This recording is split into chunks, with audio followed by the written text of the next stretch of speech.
Coleman's Small Business Banker Weekly Radio Show with your host Bob Coleman is brought to you by GovGex.com, the online exchange for sellers of SBA and USDA loans, and PCFS 2000, the leading financial technology services vendor providing software solutions to both the SBA lending and credit union industries.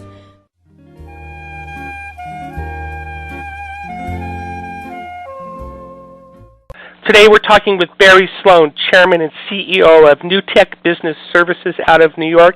Barry, thank you very much for joining us today. Thank you, Bob. Appreciate being here. Do me a favor, give us a little thumbnail sketch of what you do and how important SBA lending is to your operation.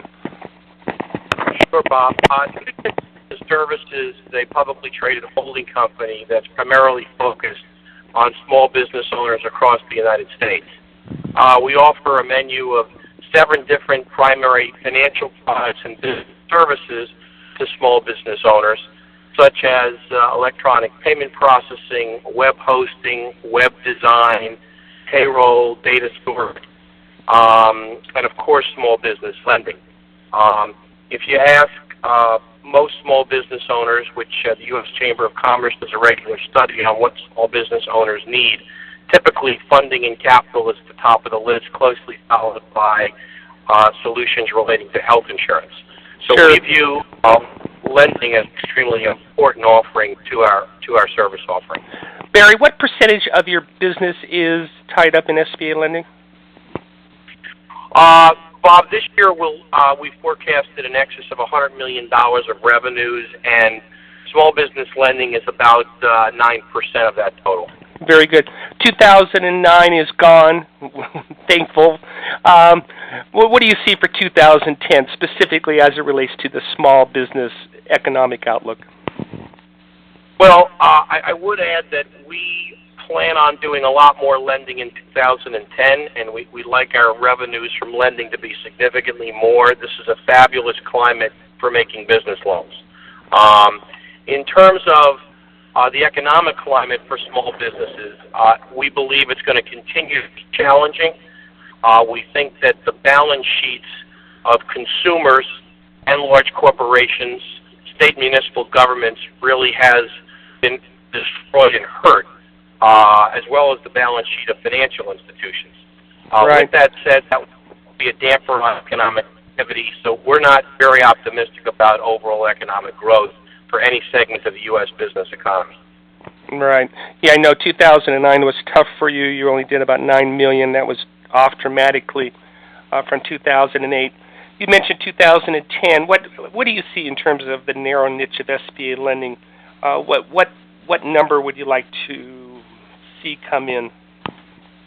Well, in 2009, like other lenders, when the capital markets shut down, primarily caused by the inversion of prime versus LIBOR, 7A program made no economic sense. So we pretty much stopped lending fourth quarter of 2008 and just began to lend in 2009 again, fourth quarter. We're very optimistic. We think we can do $50 million of SBA 7A loans in 2010 and maybe beyond that. You mentioned prime versus LIBOR, obviously the code words, what's going on with the secondary market. How important is the secondary market recovery to you as a non-bank lender? And here I'm talking 7A.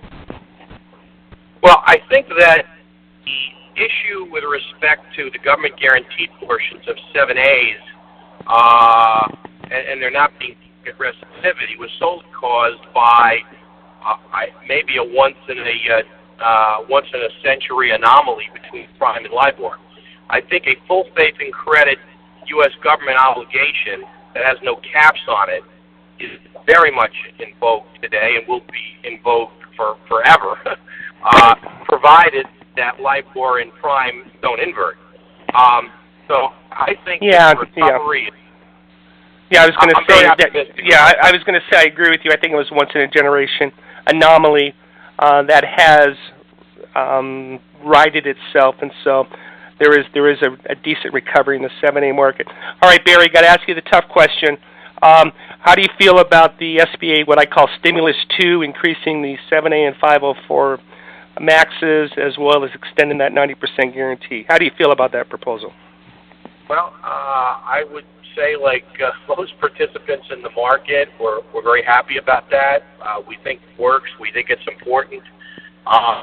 Very much in favor of 90% being the most important aspect of the change. And I guess the better question is, how important is that to your operation as a non-bank lender? Are those critical changes that you absolutely need to have? It's almost vital, because cost of capital today for most businesses is in the high teens and low 20s. And with a 25% uninsured piece and the cost of funds that you have to get as a non-bank, you basically can't compete.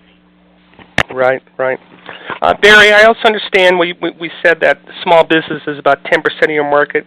For the small business bankers out there, what other products do you have that you offer that don't compete with them, that would be something that they may want to consider referring to their customers that you offer? Sure. Well, we have a attractive outsourced solution. As a matter of fact, we have a brand with Fiserv called the Virtual Bank Branch. And essentially, by connecting with an institution's intranet or extranet, we can offer basic important business services like electronic payment processing, all forms of commercial and personal insurance, web hosting, web design, data storage, all essential products and services that small businesses need today to complement a lender's lending operation. Great. Barry Sloane, Chairman and CEO, Newtek, New York City. Barry, thank you very much for joining us today. Thanks, Bob. Appreciate the opportunity.